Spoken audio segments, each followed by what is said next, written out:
Good evening to all. Now we are discussed our 11th syllabus in biobotany. Heading வந்து பார்த்தீங்கன்னா vegetative morphology. Vegetative மார்பாலஜினா உடல புற அமைப்பியல் பேர்.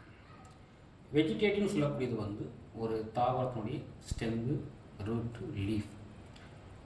அதோடைய புறத்தோற்றத்தை பற்றி நம்ம படிக்கக்கூடிய இயல் தான் மார்பாலஜின்னு சொல்லக்கூடியது. இப்போ பாருங்கள் என்னென்ன ஹெட்டிங் நம்ம பார்ப்போம். அப்போ சாப்டர் அவுட்லைன் பாருங்கள். ஃபர்ஸ்ட் ஹெட்டிங் வந்து ஹேபிட் சொல்லக்கூடியது. ஹேபிட்னா வளர் இயல்பு. அப்படின்னா என்னென்னு பார்த்தீங்கன்னா ஹேபிட்னா வளர் இயல்புன்னு சொல்லுவாங்க. என்ன வளர் இயல்புன்னு பார்த்தீங்கன்னா இப்போ பிளான்ட்ஸ் எடுத்துக்கிட்டிங்கன்னா அதில் வந்து ஹெர்ப்ஸ் இருக்கும். ஹெர்ப்ஸ்னால் சிறு செடி இருக்கும், ஸ்ரப்ஸ்னால் புத செடி இருக்கும், ட்ரீஸ்னால் மரங்கள் இருக்கும். இப்போ ஒவ்வொரு பிளான்ட்ஸும் வந்து எந்தெந்த பிளான்ட்ஸ்லாம் ஹெர்ப்ஸாக இருக்குது, ஹெர்ப்ஸ்னால் சிறு செடியாக இருக்குது, எதெல்லாம் ஸ்ரப்ஸ்னால் புது செடியாக இருக்குது, எதெல்லாம் ட்ரீஸாக இருக்குது, அதுதான் என்னது வளர் இயல்பு. சில பிளான்ட்ஸ் வந்து ஹெர்ப்ஸாக க்ரோத் ஆகும், சில பிளான்ட்ஸ் வந்து ஸ்ரப்ஸாக க்ரோத் ஆகும், சில பிளான்ட்ஸ் ட்ரீஸாக என்னது க்ரோத் ஆகும். அடுத்து பார்த்தீங்கன்னா பிளான்ட் ஹேபிட்டட். பிளான்ட் ஹேபிட்டட்னா அது வளரக்கூடிய இடம் எந்த பிளேஸில் உருவாகுதோ அந்த இடத்துக்கு பேர் தான் ஹேபிட்டட். வாழிடம்னு பேர். இது வளர் இயல்பு, இது வாழிடம், பிளான்ட் ஹேபிட்டட். அடுத்து லைஃப் ஸ்பேன்னா வாழ்நாள், அந்த தாவரம் வந்து எவ்வளோ நாள் வாழும் அப்படின்றத பற்றி. அடுத்து பார்த்தீங்கன்னா parts of flowering parts. Sorry, parts of flowering parts. அதாவது ஃப்ளவரிங் பிளான்ட்ஸில் இருக்க ஒவ்வொரு பார்ட்ஸை பற்றி நம்ம படிக்க போகிறோம். அடுத்து ரூட் சிஸ்டம் இருக்குது, வேர் தொகுப்பு, சூட் சிஸ்டம்னா தண்டு தொகுப்பு, லீஃப்.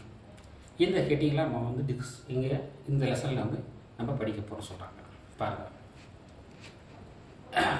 ஃபஸ்ட்டு வந்து study of various external features. Study of various external featuresனா வெளிப்புற பண்பு. எக்ஸ்டர்னல் வெளிப்புற ஃபீச்சர்ஸ்னா பண்புகள். அப்போ வேரியஸ் பண்புகள் ஆன ஆர்கானிசம். ஒரு ஆர்கானிசம் இருக்குன்னா அதனுடைய வெளிப்புற பண்புகளை பற்றி படிக்கிறதா மார்பாலஜி. வெளிப்புற தோற்றத்தை பற்றி படிக்கிறதா மார்பாலஜி. அந்த plant morphology also known as external morphology. Plant morphology எப்படிலாம் சொல்லலாம்னு பார்த்தீங்கன்னா எக்ஸ்டர்னல் மார்பாலஜி சொல்லலாம். அப்போ external morphology deals with study of இந்த எக்ஸ்டர்னல் மார்பாலஜியில் வந்து நம்ம இந்த எக்ஸ்டர்னல் தான் வெளிப்புற தோற்றம் சொன்னோமா இல்லையா, இதில் நம்ம என்ன படிக்கணும்னு பார்த்தீங்கன்னா deals with the study of பிளானுடைய ஷேப். Study of shape. ஷேப்னா பார்த்தீங்கன்னா அது தாவரத்துடைய வடிவம்னு சொல்லுவாங்க. சைஸ்னா அளவு, அண்ட் ஸ்ட்ரக்சர். ஸ்ட்ரக்சர்னால் உங்களுக்கு தெரியுங்களா? ஸ்ட்ரக்சர்னா அமைப்பு. அப்போ ஒரு பிளான்டோடைய வடிவம், ஷேப்னா வடிவம், சைஸ்னா அளவு, ஸ்ட்ரக்சர் ஓகேனா அமைப்பு. அதை பற்றி படிக்கிறதா சொல்லியிருக்காங்க. அப்போ அதை பற்றி படிக்கணும்னா அதில் என்னென்ன பார்ட்ஸ் இருக்குன்னு பார்த்தீங்கன்னா ஒரு பிளான்டோடைய ஷேப், சைஸ், ஸ்ட்ரக்சர் என்னென்ன பார்ட்னு பார்த்தீங்கன்னா ரூட் இருக்குது. ரூட்டுடைய ஷேப், சைஸ், ஸ்ட்ரக்சர். ஸ்டெம்போடைய ஷேப், சைஸ், ஸ்ட்ரக்சர். லீஃபோடைய ஷேப், சைஸ், ஸ்ட்ரக்சர். அது மாதிரி root, stem, leaves, flower, fruits and seeds இதெல்லாம் பற்றி நம்ம படிக்க போகிறோம். இதனுடைய புறத்தோற்றத்தை பற்றி, அதனுடைய மார்பாலஜி ஸ்ட்ரக்சரை பற்றி படிக்க போகிறோம்னு சொன்னாங்க. Study of morphology is important taxonomy. இது இந்த ஸ்டடி ஆஃப் அப்படின்னு பார்த்தீங்கன்னா இந்த மார்பாலஜி இந்த புற அமைப்பியல் பற்றி படிக்கிறது வந்து வகைப்பாட்டியலின் ஒரு இன்றியமையாது. தாவர வகைப்பாட்டியலை பற்றி படிக்கிற ஒரு இன்றியமையாக சொன்னாங்க. அதே மாதிரி பார்த்தீங்கன்னா மார்பாலஜிக்கல் ஃபீச்சர்ஸ். மார்பாலஜிக்கல்னா இப்போ இந்த புறத்தோற்ற பண்பு வந்து பார்த்தீங்கன்னா are important determining productive of crops. Determining productivity of கிராப்ஸ்னால் ஒரு பயிர் தாவரம் இருக்குல்ல, பயிர் தாவரங்கள், அந்த பயிர் தாவரங்களின் விளைச்சலை தீர்மானிக்கக்கூடியதை இந்த புறத்தோற்றம் தான். கிராப்ஸ்னால் பயிர், அந்த பயிர் தாவரத்தின் விளைச்சலை தீர்மானிக்கிறது என்னன்னு பார்த்தீங்கன்னா இந்த மார்பாலஜி தான். மார்பாலஜி ஸ்ட்ரக்சர் தான் தீர்மானிக்க சொல்கிறாங்க. அடுத்து பாருங்கள், morphological character indicate the specific habitat. Specific habitat of living as well as the fossil fossil plants and help ஹார்ட்லேட் டிஸ்ட்ரிபியூஷன். அது என்ன சொல்கிறாங்கன்னு பார்த்தீங்கன்னா இது வந்து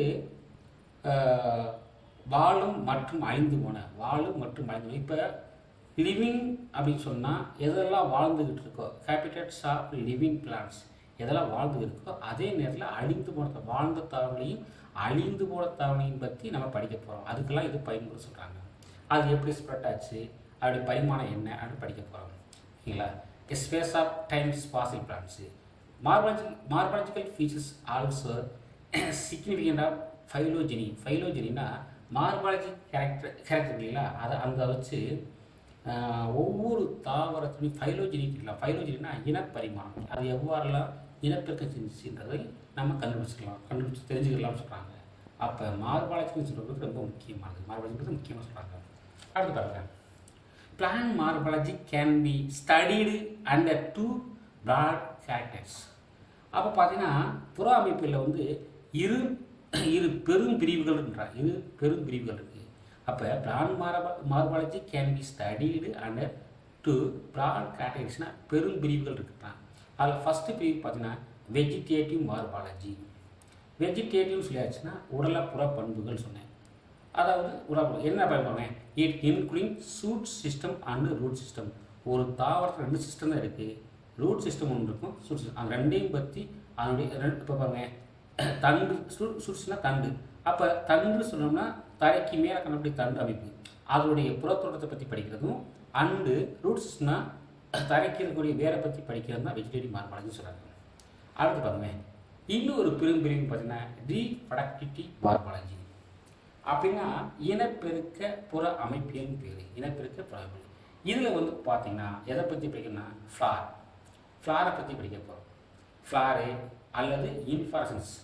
இன்ஃப்ளஸ்னா மஞ்சரி. அடுத்து ஃப்ரூட்ஸ் அண்ட் சீட், கனிகளையும் விதைகளையும் பற்றி படிப்போம். Flare, fruit, seat. ஃப்ளாரு பற்றி படிக்கிறோம் அல்லது இன்ஃப்ளஸ் படிப்பீங்கன்னா அடுத்து ஃப்ரூட் அண்ட் சீட். இதை 3ஐயும் பற்றி படிக்கிறதா ரீப்ரொடக்டிவ் மார்பாலஜி சொல்கிறாங்க. ஓகேங்களா? அடுத்த கண்டிப்பாக பாருங்க. இப்போ ஒவ்வொன்றையும் நம்ம வந்து எக்ஸ்பிளைன் பண்ண போகிறோம்.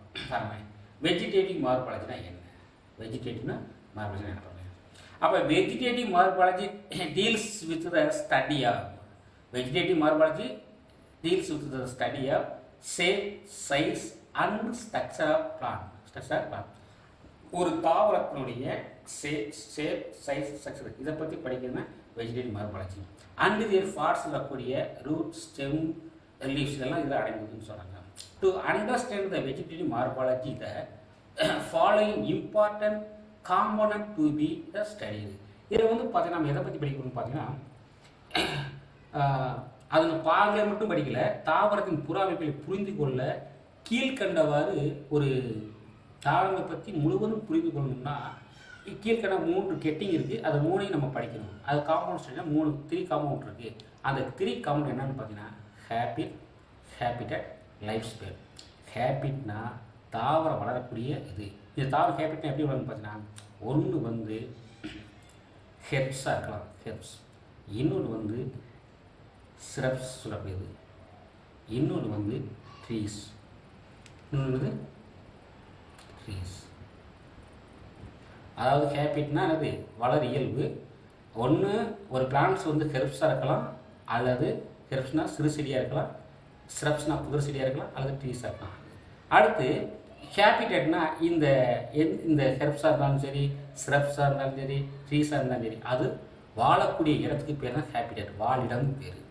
அதுக்கடுத்து இந்த தாவரம் வந்து எத்தனை ஆண்டுகள் வாழும், அதாவது வாழும் காலம். அப்போ வளரியல்பு, வாழும் இடம், வாழும் காலம், இந்த 3ஐ பற்றி தெரிஞ்சுக்கிட்டா ஒரு தாவரத்துடைய மார்பாலஜி தெரியுங்களா, ஒரு தாவரத்துடைய வெஜிடேட்டிவ் மார்பாலஜி நம்ம தெளிவாக தெரிஞ்சுக்கலாம்னு சொல்கிறாங்க. ஓகேங்களா? அடுத்து பாருங்க,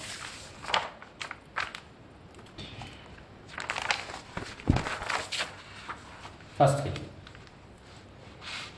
பார்த்தீங்கன்னா ஹேபிட்னா என்ன, ஹேபிட்னா என்ன பார்க்கலாம். ஹேபிட்னா என்ன பாருங்க. இப்போ ஹேபிட் சொல்லியாச்சுன்னா நான் என்ன சொன்னேன், வளரியல்னு சொன்னேன். பாருங்க, இந்த ஜென்ரல் பாருங்க, இந்த ஜென்ரல் ஃபார்ம்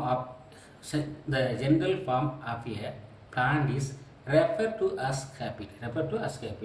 அதாவது ஒரு தாவரத்தின் வடிவம் தான். அது எப்படி ஃபார்ம் ஆகுது, ஒரு ஜென்ரல் ஃபார்ம்னா என்னென்னு பார்த்தீங்கன்னா, a plant is refer to as habit, அதுதான் ஹேபிட்ன்றாங்க. அதாவது ஒரு தாவரத்தினுடைய பொது வடிவம் தான் வளர இயல்பு.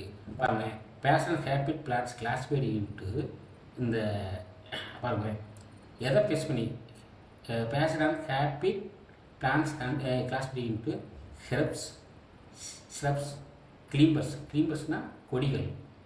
அப்போ ஹெர்ப்ஸ்னால் சிறு செடி, ஸ்ரப்ஸ்னால் புதர் செடி, கிளீம்பர்ஸ்னால் பற்று கொடி சொல்லுவாங்க, அண்டு ட்ரீஸ் மரங்கள். இந்த நாளில் ஏதாவது ஒன்றாகத்தான் தாவரங்கள் உருவாக போகுது. ஒரு தாவரமாக இருக்கட்டும், எந்த ஒரு தாவரமாக இருந்தாலும் சரி, நீங்கள் சப்போஸ் ஒரு சீடை எடுத்து ஊட்டி வைக்கிறீங்க, அது வந்து கண்டிப்பாக ஒரு மரமாக இருக்கலாம், மரமாக வளரலாம், அல்லது ஒரு புதர் செடியாக வளரலாம், அல்லது ஒரு ஹெர்ப்ஸாக இருக்கலாம், அல்லது பற்றுக்கொடியாக படலாம். இந்த நாளில் ஏதாவது ஒன்றாக தான் இருக்கும். அப்படி நாளில் ஒன்றாக இருந்துச்சுன்னா அதுக்கு பேர் தான் ஹேபிட். அதான் ஜென்ரல் ஃபார்ம். அதான் ஜென்ரல் ஃபார்ம். அடுத்து பாருங்கள் ஹெர்ப்ஸ். இப்போ இந்த 4 செடியும் நம்ம பார்க்கலாம். ஃபஸ்ட்டு பாருங்க, ஹெர்ப்ஸ்னால் என்ன? சிறு செடி. ஹெர்ப்ஸ்னது சிறு செடி.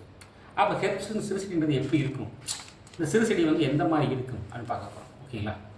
அப்போ இந்த ஹெர்ப்ஸ் ஆர் சாஃப்ட் ஸ்டெம்பு. சாஃப்ட்னா சிறு செடியில் வந்து பார்த்தீங்கன்னா ஸ்டெம்பு எப்பயுமே சாஃப்டாக இருக்கும், மென்மையாக இருக்கும் சொல்லுவாங்க. சாஃப்ட்னா மென்மையான தண்டு கொண்ட தாவரம், மென்மையான தண்டு கொண்ட தாவரம். விச் பாருங்க வித் லெஸ்னா அது பார்த்தீங்கன்னா இப்படி அந்த தண்டை அப்படி அமைக்கி பார்த்தீங்கன்னா கட்டைத்தன்மை. லெஸ் கட்டைனா ரொம்ப கடினமாக இருக்காது, ரொம்ப கொஞ்சம் கடினமாக இருக்கும். அதானது லெஸ். விட்டுனா ஒரு கட்டையாக இருக்கும், அல்லது நோ விட்டுனா கட்டைத்தன்மை இருக்காதுன்றாங்க. ஒரு சிறு செடி இருக்குது, அந்த சிறு செடி ஸ்டெம்பு வந்து சாஃப்டாக இருக்கும்.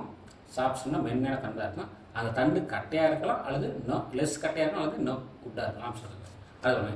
According to the duration of the year life may be classified into அந்த ஹெர்ப்ஸ் வந்து எப்படி அவங்க லைஃப் ஸ்பேனை பற்றி 3 டைப்பாக பிரிக்கலாம். ஒன்று, அந்த ஹெர்ப்ஸ் வந்து ஆண்டுனா ஓராண்டு சிறு செடியாக இருக்கலாம், பைனியல்னா ஈராண்டு வாழக்கூடிய சிறு செடியாக இருக்கலாம், அண்டு பெர்னியல்னா பல்லாண்டு வாழக்கூடிய சிறு செடியாக இருக்கலாம். இப்போ நீங்கள் சீடு குடிக்கிறீங்களா இல்லையா, அந்த சீடு வந்து ஒரு செடியாக உருவாகுது. அந்த செடி வந்து ஓராண்டுலேயே அவங்க லைஃப்பை முடிக்கலாம், ஓராண்டுலேயே லைஃப்பை முடிச்சுக்கலாம். பைனியல்னா 2 ஆண்டு அது வாழலாம், பெர்னியல்னா பல ஆண்டு வாழலாம். ஓகேங்களா? பெர்னியல்னா பல ஆண்டு வாழலாம் சொல்கிறாங்க. ஓகேங்களா? அடுத்து பாருங்க, இந்த பெர்னியல் ஹெர்ப்ஸ் கேவி சப்போஸ் பெர்னியல்னா பல்லாண்டு வாழக்கூடிய தாவரமாக இருந்தால், பல்லாண்டு வாழக்கூடிய சிறு செடியாக இருந்துச்சுன்னா, அது வந்து ஹேவி எதெல்லாம் வச்சுருக்கோம், எதெல்லாம் பெற்றுள்ளதுன்னா பல்ப்னு சொல்லக்கூடிய குமிழ் சொல்லக்கூடிய பல்ப். கான்னா அது ஒரு கிழங்கு சொல்லுவாங்க. கான்னா ஒரு ரைசோம்னா மட்ட நிலத்தண்டுன்னு பேர். அண்டு ஆர் டியூபர்னா கிழங்கு. பல்ப்புனா குமிழ், கான் சொல்லக்கூடியது வந்து பார்த்தீங்கன்னா அதுவும் வந்து பார்த்தீங்கன்னா ஒரு குமிழ், அதுவும் ஒரு இரவரசாக இருக்கும். ரைசோம்னா மட்ட நிலத்தண்டு, டியூபர்னா கிழங்கு. as the underground stem are termed as geophytes. அப்போ இதெல்லாம் பெற்றுருந்துச்சுன்னா அது பேர் வந்து ஜியோபைட்ஸ் பேர். இது ஒரு டூமர் கேட்பாங்க, இது வந்து டூமர் கேட்பாங்க. ஜியோபைட்ஸ்னால் என்னென்னு கேட்பாங்க. அப்போ perennial plants, perennial herbs having pulp, calm, rhizome or tuber as the underground stem as geophytes. Example, Phyllanthus amoras. Phyllanthus நமக்கு தெரியும் இல்லையா? Phyllanthus amoras சொல்லக்கூடிய ஒரு தாவரம். அது வந்து பார்த்தீங்கன்னா நெல்லிக்காய் சொல்லுவாங்க. சரி, பிள்ளை சாப்பிட்டா கீழே நெல்லி சொல்லுவாங்க. Phyllanthus amoras. அடுத்து கிளியோம். இது கிளியோம், அதாவது கிளியோம் விஸ்கோஸ்னா இந்த நாய்க்கருன்னு சொல்லுவாங்க. நாய்க்கருன்னா அந்த நாய் உருவி சொல்லுவாங்க. சில பேர் வந்து காடு நடந்து போனீங்கன்னா அந்த ட்ரெஸ்லாம் வந்து பின்னு மாதிரி மாடி வரிசையாக போட அடிச்சிருக்கும், நாய் உருவின்னு சொல்லுவாங்க. அந்த மாதிரி காணப்படும் சொல்லுவாங்க. ஓகேங்களா? அப்போ என்ன சொல்லுவாங்கன்னு பார்த்தீங்கன்னா இந்த பல்ப்பு இதெல்லாம் வந்து காணப்படும் சொல்கிறாங்க. அடுத்து பார்த்தீங்கன்னா ஸ்ரப்ஸ். இப்போ சிறு செடியை பற்றி பார்க்கணும். இப்போ ஸ்ரப்ஸ்னா புதர் செடி, ஹெர்ப்ஸ்னா சிறு செடி, ஸ்ரப்ஸ்னா புதர் செடி. இப்போ பாருங்க, ஸ்ரப்ஸ் இஸ் ஏ பெர்னியல். இது வந்து எப்பயுமே பார்த்தீங்கன்னா பெர்னியல், பல்லாண்டு வாழக்கூடியது. புதர் செடி வந்து எப்பயுமே பல்லாண்டு வாழக்கூடியது. அதோடைய ஸ்டெம் வந்து பார்த்தீங்கன்னா woody plant with several main stems arising from the ground level. என்ன சொல்கிறாங்கன்னு பார்த்தீங்கன்னா, இப்போ ஒரு மெயின் ஸ்டெம் இருக்கும், இந்த மாதிரி இருக்கும். அதில் அடிப்பதிலிருந்து நிறைய ப்ராக்டிஸ் வருவாங்க, நிறைய ஸ்டெம்ஸில் அப்படி அரைஸ் ஆகும். இது மெயின் ஸ்டெம்பு, அதுலேருந்து கீழேருந்து நிறைய ஸ்டெம்பு வருவாங்க. இது பார்க்கறதுக்கு நிறையா புதர் செடியாக காணப்படும். இது நிறைய நிறைய பஞ்சஸ்கள் வச்சுன்னா அது பேர் புதர் செடி. எக்ஸாம்பிள் வந்து ஹைபிஸ்கஸ் இல்லை, ஹைபிஸ்கஸ்ன்னு சொல்லக்கூடிய இந்த பிளான்ஸ் வந்து செம்பருத்தி சொல்லுவாங்களா, செம்பருத்தி பாருங்கள் ஒரு மெயின் ஸ்டெப் இருக்கும், அதுக்கு நிறைய ப்ராக்டிஸ் உருவாயிருக்கும். அது வந்து ஒரு கூட்டம் ஒரு செடி தான், ஆனால் அது ரொம்ப அகலமாக விரிஞ்சிருக்கனால அது வந்து புதர் செடி அப்படின்னு சொல்லுவாங்க. அப்போ புதர் செடினா சிரப்ஸ்னா புதர் செடின்னு பேர். ஓகேங்களா, ஹைபிஸ்கஸ் இது ஒரு ஒன்றாக கேட்பாங்க. ஓகேங்களா, அடுத்து பாருங்க கிளிம்பர்ஸ்ன்னு சொல்லப்படுது. கிளிம்பர்ஸ் அப்படின்னா வெயின் சொல்லுவாங்க. வெயின்னா நரம்பு போன்று இருக்கும், வெயினா நரம்பு போன்று இருக்கும். அப்போ கிளிம்பர்ஸ்னால் பற்றுக்கொடி, கிளிம்பர்ஸ்னால் இருக்குது பற்றுக்கொடி சொல்லுவாங்க. பாருங்களேன், அண்ட் எலாங்கேட்டட் வீக் ஸ்டெம், இந்த ஸ்டெம் வந்து ஸ்ட்ராங்காக இருக்காது. ஏன் பற்றுக்கொடினா ஏதாவது ஒரு தாவரத்தில் ஒட்டி கொண்டு அல்லது சுற்றி கொண்டு வாழக்கூடியதுன்னா இந்த கிளிம்பர்ஸ்ன்றது. ஒரு பிளான்ஸ் இந்த மாதிரி இருக்கும், அந்த பிளான்ஸில் வந்து இப்படி சுற்றிக்கிட்டு வாழும், இப்படி சுற்றிக்கிட்டு வாழும், அதுதான் கிளிம்பர்ஸ். இப்படியே சுற்றிக்கிட்டே வாழக்கூடியது கிளிம்பர்ஸ், ஏதாவது பிளான்ஸில் ஒட்டி கொண்டு வாழக்கூடியது. ஓகே, அது கிளிம்பர்ஸ் சொல்லுவாங்க. பாருங்கள் பாருங்கள், and elongated weak stem generally support by means climbing devices are called climbers. அப்போ சப்போர்ட்டுக்காக ஒரு பிளான்ஸை வந்து சுற்றிக்கிட்டு வாழுது, அதான் கிளிம்பர்ஸ் சொல்லுவாங்க. பாருங்கள், விச் மேபி இதுவும் பார்த்தீங்கன்னா ஓராண்டு ஆனுவலாக இருக்கலாம், ஆர் பெனியல், ஓராண்டு பற்றுக்கூடியாக இருக்கலாம், இல்லது பல்லாண்டு வாழக்கூடிய பற்றுக்கூடிய. இது பார்த்தீங்கன்னா ஹெர்பியசியஸ்னா மென்மையான ஆறு ஊட்டி, அதாவது இது ஸ்டெம்பு வந்து பார்த்தீங்கன்னா ஹெர்பியஸ்னால் மென்மை சாஃப்டாக இருக்கும் சொல்லுவாங்க, வளவளப்பானதாக இருக்கும். ஊட்டினா கட்டத்தன்மை இருக்கலாம். இப்போ ஒரு எக்ஸாம்பிள் பாருங்கள், லயனான்னு சொல்லக்கூடிய ஒரு வன்கொடி, லயனான்றது வன்கொடி. இந்த liana is a vine that is பாருங்கள் பெர்னியல். இது வந்து பார்த்தீங்கன்னா பெரிய பல்லாண்டு வாழக்கூடிய ஒரு பற்றுக்கொடிக்கு பேர் தான் லயனா. பல்லாண்டு வாழக்கூடிய ஒரு பற்றுக்கொடிக்கு பேர் தான் லயனா. லயனானா வன்கொடின்னு பேர். லயனானது தமிழில் சொன்னால் வன்கொடி, லயனானா வன்கொடி சொல்லக்கூடியது. இது வந்து பார்த்தீங்கன்னா இது பல்லாண்டு வாழக்கூடியதுனால பெர்னியல் சொல்கிறோம். அடுத்து உட்டினா கட்டக்க முடியாது. இந்த லயனாஸ் ஆர் மேஜர் காம்போனன்ட் இந்த ட்ரீ கான்ஃபே, அதாவது இது ஹேனஃபே லேயர் சம் டிராபிக்கல் ஃபாரஸ்ட். டிராபிக்கல்னா வெப்பமண்டல காடுகளில் காணப்படும்.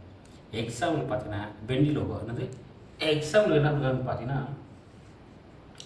வன்கொடிக்கு எக்ஸாம்பிள் என்ன பண்ணுறதுன்னா பாருங்களேன், வெண்டிலோ, அதாவது வெண்டிலோகன்னு சொல்லக்கூடியது. அடுத்து எண்டாடா, அடுத்து பார்த்தீங்கன்னா போகன் வில்லா, இதெல்லாம் வந்து பார்த்தீங்கன்னா பற்றுக்கொடிக்கு எக்ஸாம்பிள். இப்போ இந்த லயனான்னு சொல்லக்கூடிய வன்கொடி எங்கே காணப்படுதுன்னா ஒரு ஒன்மார்க் கேட்பாங்க, டிராபிக்கல் ஃபாரஸ்ட்.